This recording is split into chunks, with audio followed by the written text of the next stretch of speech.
Hello everybody and welcome to This Week on Twitch. My name is Zach and it's the only show on YouTube covering everything happening on the platform, from news to drama. We do cover it all. This is going to be a short episode because there's not a lot of news and it is Thanksgiving Day here in Canada, so let's just get right into it. We start things off with a somber note. There was a shooting that occurred this week in Germany that killed 2 people and injured 2 others, and that shooting was actually streamed live on Twitch. Now Twitch did respond to this very, very quickly and removed both the account and the video from circulation.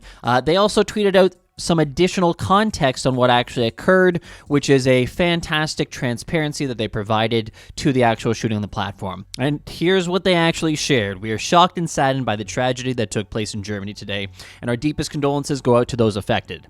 Twitch has a zero-tolerance policy against hateful conduct, and any violence is taken extremely seriously.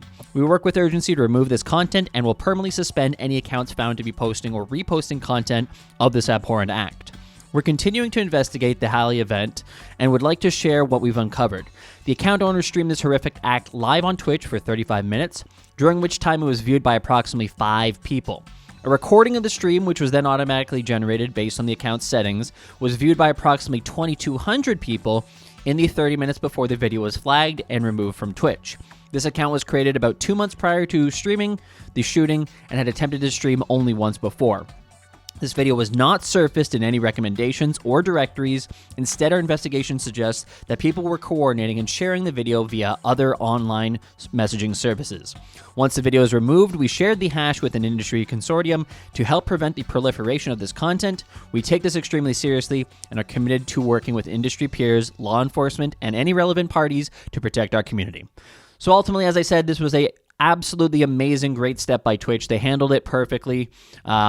What I will say, though, is the community of people who have commented about Alinity and Amaranth and other people who they think should be suspended, that is absolutely disgusting and abhorrent, and I really think it's embarrassing for people who are sharing comments on other people as it relates to a shooting.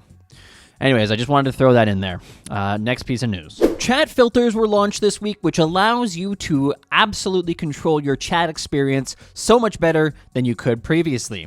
Now, this has been a feature that has been available to streamers for the longest time, but is now being implemented for individuals. So you can control exactly what you want to see and don't want to see in a chat now. It's a great feature. I'm glad they've added it. It gives everybody a little bit more customization for their chat experience. And then the big bit of news this week, the big launch on the platform, and one that we didn't expect at all. Founder badges have launched for every channel. Now, a founder badge is essentially somebody who is there financially supporting the stream first. And you get a little first badge with a strange little notch in the top left corner. I'm not exactly sure why that notch is actually there. But alas, for channels who are affiliates, you have 10 people. So the first 10 people that subscribe to your channel after you hit affiliate will receive the founder badge as long as they are subscribed to your channel. Once you hit partner, that number increases to 25. So the initial 25 people that subscribe to your channel when you were an affiliate will now also have the founder badge. I think it's a great little feature. It's incredibly exclusive to have, and it's really going to play some psychological games on people on Twitch because they're going to want to acquire that badge because they are so rare. I just think it's kind of a cool way to get an exclusive badge that nobody else can have. And now we move on to our staff and partner numbers of the week, and this week there was an increase in 8 people who received the staff badge, while 2 people lost it. And as for partners, 88 new people were made partner this week, and 6 people lost their partner badge. All right, let's move on to Twitch drama. We have 2 suspensions this week. The first one comes from partnered streamer WishYouLuckk, who has 149,000 followers, and he was suspended for 7 days for threatening to dox someone. Now, essentially, as his story goes, he says here, I got a 7-day suspension for threatening to show someone's face on my stream who was insulting how I looked. And then also kind of adds in this tweet, this is a promise to my channel. My next suspension will be for showing my entire dick to stream by accident while playing Just Dance. Obviously kind of a little hit out there at Amaranth. Typically you see people get suspended for actual doxing, but the threat of it alone, typically, I haven't seen anybody get suspended for that. So he got suspended for 7 days, and he'll be back next week. Our second suspension this week comes to us from Knut, a partnered streamer with 89,000 followers. He was suspended this week for engaging in hateful conduct, and I reached out to him directly to get the exact particulars of this suspension, and we had a nice little chat about it and the potential fallout from this. Essentially what it comes down to is he had 2 transgender sex workers who were paid to be on his stream. He was in Costa Rica playing poker with Andy Milonakis. The chat evidently went a little bit wild. There was no moderation active, and so the transgender sex workers were somewhat attacked in his stream. But let me play that clip for you guys right now. Andy, I found some girls for you. I like how he walks in the room and says, Andy. I like how that's up. Someone to sit around the table. It's the Raj Patel like he does. Yeah, we're gonna do a King of the Hill right now. We need some up? chairs. Okay. I guess right there. Okay, we need a chair. Green one back, please. Nothing not doing with the green ones.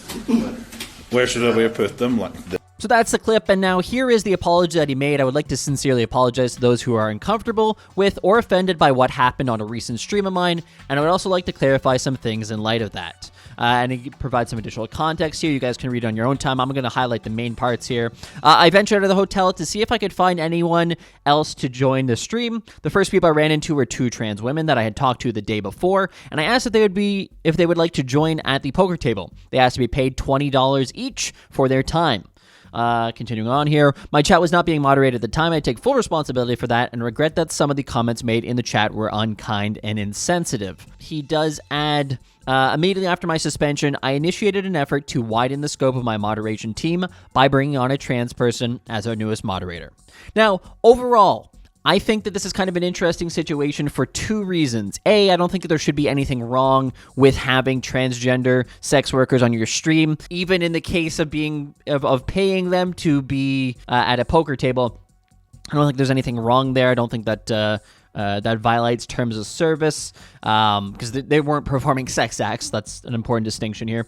Secondly, I also think that it provides an interesting kind of question on where the line is on TOS. And this is something that I talked about on my stream, guys. If you haven't checked it out, twitch.tv/ZachBussey. We're live every weekday at 5 o'clock. But we talked about the fact that whether somebody is being paid to be there to be a joke. So imagine, just as an example, and I'm not trying to put myself out on a line here, but in a situation where you are being paid and you're a willing participant to being the butt of a joke. So, for example, a roast. If somebody is being paid to be roasted and they're willing to do so, is that a violation of terms of service?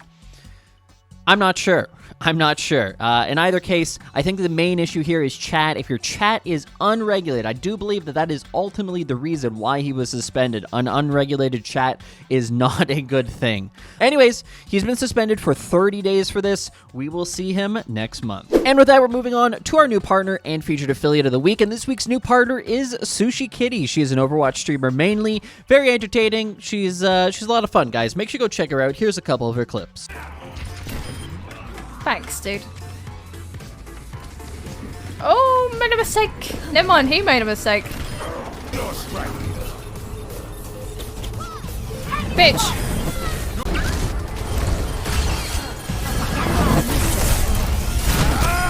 Stay down.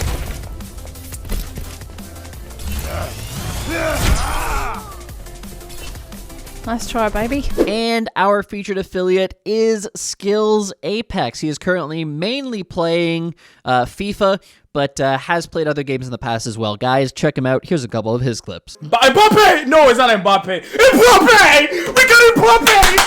Oh my god, we got Mbappe! Holy shit, we got Mbappe! Man, I'm finna get that motherfucker right though. Well, I'm finna get him, chat.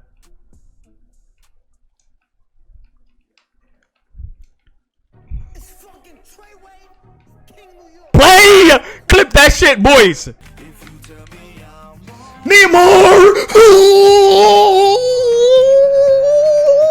Let's go!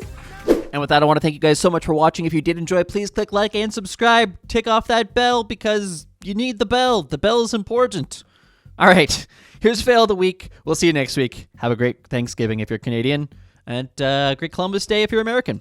See ya. Kannst du so streamen, könnte man? Kostet erstmal arsch viel Geld das Ding und hält halt 25 Minuten oder so. Und wenn es 8 Stunden... Ah! Ah! Ah! Oh, Junge!